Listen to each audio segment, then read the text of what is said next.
Info terbaru kasus Subang, Danu akan buktikan ucapannya, bahwa saksi Y terlibat.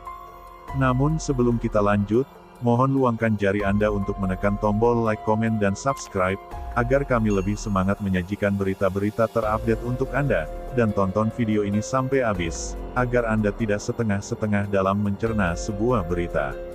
Detik-detik pengungkapan kasus pembunuhan ibu dan anak di Subang, Jawa Barat. Pada bulan depan, kasus pembunuhan ini sudah genap memasuki 1 tahun.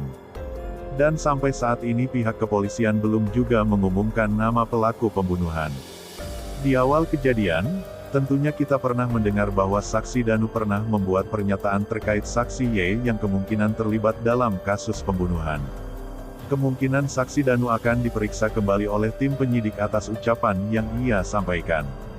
Seperti dikutip Priangan Timur News dari kanal YouTube Wahuseno, berjudul "Tidak disangka Danu akan buktikan Pak Y terlibat".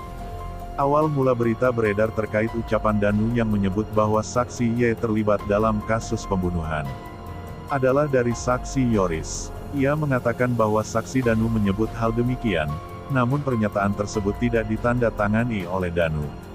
Kemungkinan pihak kepolisian akan menanyakan soal pernyataan yang Danu ucapkan. Dan Danu harus bertanggung jawab atas apa yang ia ucapkan saat BAP. Sebab, jika Danu menandatangani BAP, dengan pernyataan yang ia ucapkan, maka, saksi Y ini akan ditetapkan menjadi tersangka dalam kasus pembunuhan ibu dan anak di Subang, Jawa Barat. Lamanya pengungkapan, membuat para saksi terperiksa saling menyudutkan satu sama lain. Hal yang ditakutkan adalah yang salah dibebaskan dan yang tidak salah disangka terlibat. Maka, sampai saat ini pihak kepolisian masih terus mengusut kasus pembunuhan ibu dan anak sampai pelaku resmi ditetapkan. Di sisi lain, berbagai statement bermunculan di media, ada yang menyebut saksi Y sebagai pelaku, YS bahkan DN.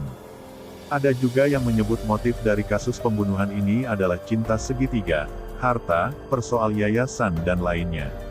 Namun, persoal penetapan tersangka ataupun pelaku ada di tangan pihak kepolisian.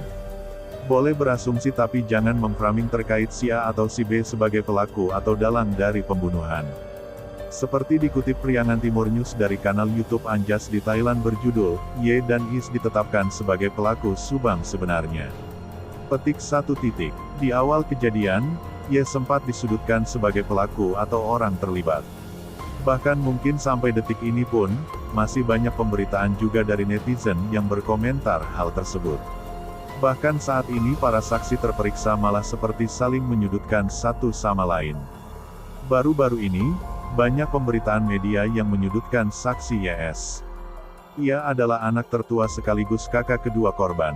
Masyarakat banyak yang menyudutkan YS dan istrinya Yanti kemungkinan bukan tanpa alasan. Karena masyarakat juga mempunyai hak dan perspektif dalam menilai, mana komentar atau statement yang kira-kira adalah penuh kebenaran atau penuh dengan framing. Namun memang pihak kepolisian tidak mendapat barang bukti bahkan sidik jari Yoris di TKP. Terkait hal tersebut, yang membuat pertanyaan besar netizen. Karena tak adanya sidik jari satupun dari YS. Yang mana kita ketahui, bahwa YS selalu membawa mobil Alphard kemana-mana. Namun demikian, ketika kepolisian akan menetapkan seseorang menjadi tersangka, maka harus ada alat bukti kuat terhadap orang yang akan ditetapkan sebagai tersangka dalam kasus pembunuhan tersebut. Nah, gimana menurut kalian?